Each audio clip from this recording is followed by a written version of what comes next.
Salam, selamat pagi. Mari kita berdoa. Bapa, terima kasih kami mendengarkan firman-Mu. Berbicaralah pada kami sebab kami siap mendengar. Dalam nama Yesus Kristus kami berdoa. Amin. Salam saudara terkasih, selamat hari Minggu. Hari ini adalah hari terakhir ya, atau ya di bulan Juli, atau tanggal terakhir di bulan Juli, dan kita lihat bagaimana Tuhan selalu menyertai kita. Saudara yang terkasih, minggu lalu saya menyinggung mengenai keberhasilan itu di mata Tuhan itu seperti apa. Saya akan sedikit perdalam lagi itu di dalam audio ini, bahwa definisi atau makna atau arti tentang sebuah keberhasilan di dalam Tuhan sangat bertentangan dengan definisi dunia. Dunia memang melihat apa yang kita miliki, sementara Tuhan melihat siapa yang kita miliki. Saudara yang terkasih, minggu lalu saya menyinggung kita, mengingatkan kita, maksud saya menyampaikan kepada kita bahwa bukan apa yang kita miliki, tetapi siapa yang kita miliki. Kita dapat membuat pilihan untuk menjalani hidup kita dengan mengandalkan diri sendiri, atau untuk mendapatkan, mengusahakan, mencapai dan memperjuangkan dan menumpuk kekayaan dunia dan keberhasilan menurut definisi dunia. Atau kita dapat membuat keputusan hari ini juga untuk menjalani hidup mengandalkan Tuhan sepenuhnya dan seutuhnya kepada Yesus dalam kebaikannya, karyanya di kayu salib untuk setiap keberhasilan kita ke depan, ya. Saudara terkasih, pada dasarnya disederhanakan menjadi pertanyaan tentang ketergantungan. Kepada siapa kita bergantung? Siapa yang kita andalkan dalam kehidupan kita?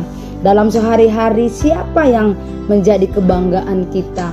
Siapa yang menjadi orang yang selalu kita prioritaskan?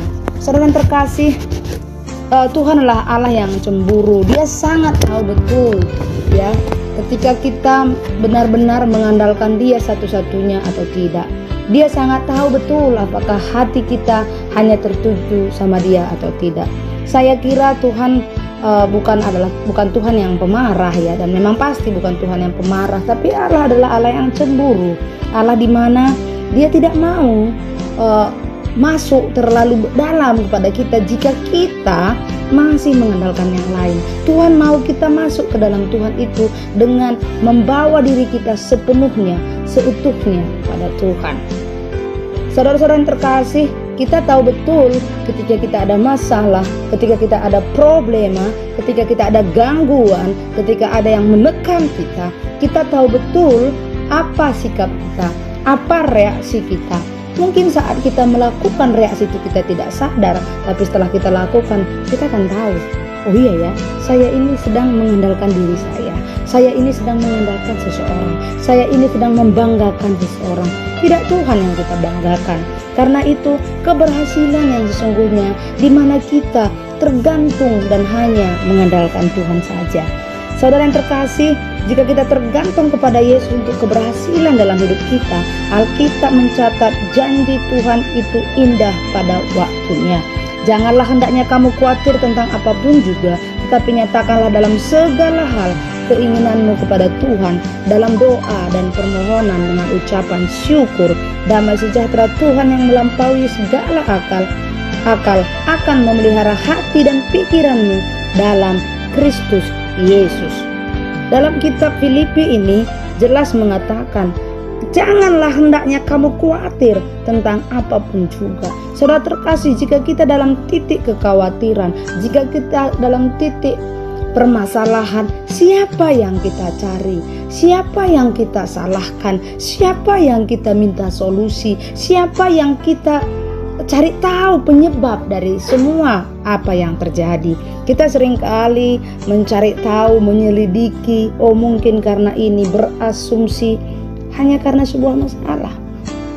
Tuhan bilang di dalam ayat ini jelas, janganlah hendak kamu khawatir tentang apapun juga, tapi nyatakanlah dalam segala hal. Nah, ketika Yesus adalah sumber kita untuk sebuah keberhasilan, tidak ada lagi stres, ya, yang adalah damai sejahtera Tuhan yang terus memelihara hati dan pikiran kita. Kata damai sejahtera dalam bahasa Ibrani adalah shalom. Maknanya meliputi damai sejahtera, kemakmuran, kesehatan, kelengkapan, kesempurnaan, dan keselamatan. Sungguh sebuah kubu yang kuat yang kita miliki di dalam Yesus. Damai sejahtera atau shalom buat kita semua. Saudara terkasih, mari kita jadikan budaya ini luar biasa dalam hidup kita. Kata shalom, wow, shalom artinya kita membawa damai sejahtera Tuhan ke dalam hidup seseorang. Dalam keadaan krisis, hanya Tuhanlah yang bisa menyelamatkan kita. Inilah keberhasilan, di mana pada saat kita dalam krisis kita mengandalkan Tuhan, kita dalam bahagia kita bersyukur kepada Tuhan, bahkan dalam khawatir pun kita katakan, aku tetap menyatakan segalanya keinginanku ini kepada Tuhan. Saudara terkasih, dalam kekhawatiran kita sering ini takut untuk meminta, ya. Maksudnya ketika kita khawatir, kita takut untuk Tuhan berkati aku ini. Mungkin kita lebih sering kalau kita udah khawatir, kita memilih untuk takut. Kita memilih untuk menghindar. Kita memilih untuk melakukan sesuatu yang menghilangkan rasa takut itu. Saudara yang terkasih, ketika kita takut, ketika kita khawatir, ketika kita berhasil, ketika kita gagal, mari datang kepada Tuhan.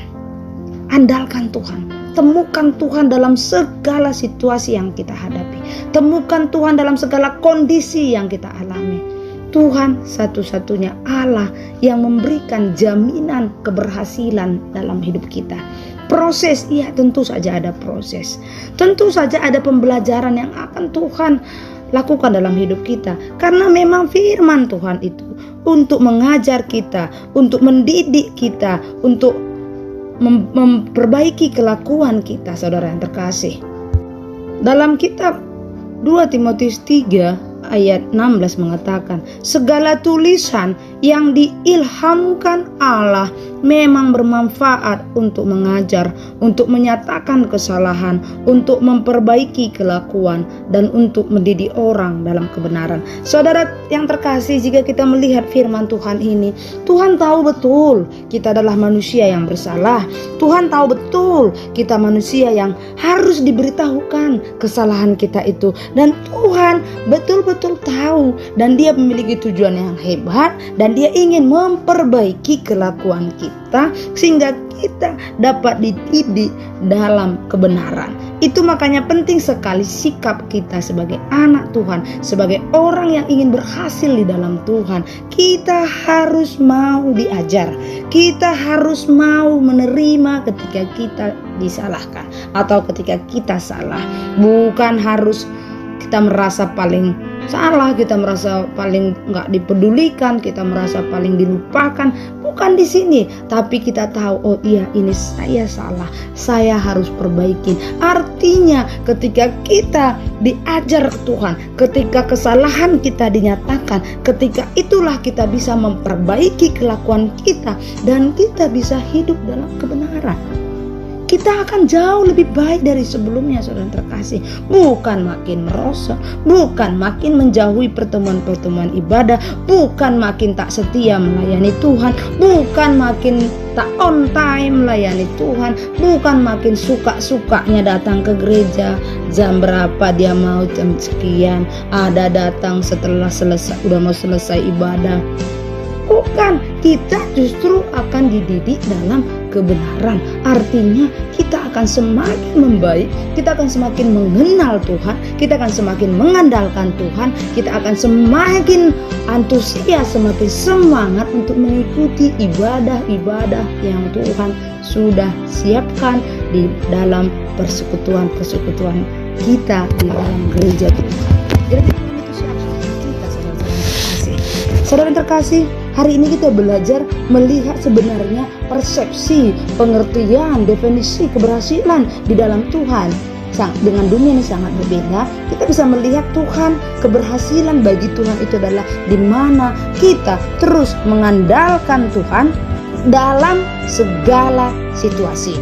Kita terus tergantung sama Tuhan. Entah itu kita lagi senang, entah itu lagi susah, kita tetap menemukan Tuhan. Saudara terkasih, mari kita datang kepada Tuhan, datang ke gereja, datang beribadah, datang bersekutu, bertemu dengan Tuhan. Orang mungkin bilang, oh saya bisa lah bertemu Tuhan di rumah saja, saya kapan saja bisa. Bisa saudara, tapi Tuhan juga mengatakan janganlah engkau menjauhi pertemuan. Saudara terkasih, kita lihat ayatnya. Dalam kitab Ibrani 10 ayat 25, janganlah kita menjauhkan diri dari pertemuan ibadah kita seperti dibiasakan oleh beberapa orang, tetapi marilah kita saling menasehati dan semakin giat melakukannya menjelang hari Tuhan yang mendekat. Jadi di sini jelas sekali Tuhan mengajarkan kita. Ketika tadi Tuhan mengajar kita, Tuhan menyatakan kesalahan kita, Tuhan memperbaiki, Tuhan mau kita memperbaiki kelakuan kita, itu menjadi bagian kita, dan kita menjadi dididik dalam kebenaran. Nah, dalam dididik dalam kebenaran inilah berarti ada orang lain yang Tuhan siapkan untuk mendidik kita dalam kebenaran. Nah, jangan setelah dididik dalam kebenaran malah menjauhi ibadah. Jangan setelah dididik dalam apa yang Tuhan mau malah menjadi sakit hati, malah menjadi menjauhi pertemuan. Nah, jelas sekali dalam Ibrani 10 ayat 25 mengatakan jangan menjauhkan diri dari pertemuan ibadah. Ya, jika kita ini minggu depan mungkin kita ibadahnya terpisah lagi, jangan menjauhi. Walaupun mungkin tempat ibadahnya jauh, tapi saudara, kita tidak boleh menjauhi pertemuan itu. Ya, itu jadi suatu kebiasaan. Makanya setiap kali ada momen-momen doa siapa doa ini, banyak orang nggak tertarik. Bagi mereka lama kali. Makanya sedikit saja yang kita lihat. Saya bisa lihat waktu suruh doa siapa, hanya sedikit yang muncul. Kenapa? Banyak orang nggak tertarik. Banyak orang coba menghindar, janganlah saya. Saudara yang terkasih, Tuhan mengingatkan kita hari ini. Ya, marilah kita saling menasehati dan semakin giat. Jadi motif kita menasehati itu juga benar. Gitu. Apa gitu? Untuk kemuliaan Tuhan kah atau apa? Segala sesuatu harus back to His glory. Semuanya harus kembali ke kemuliaan Tuhan. Jika itu tidak benar, maka Tuhan tidak setuju. Tuhan tidak mau. Tuhan mau dalam kebenaran. Tuhan Yesus memberkati. Amin.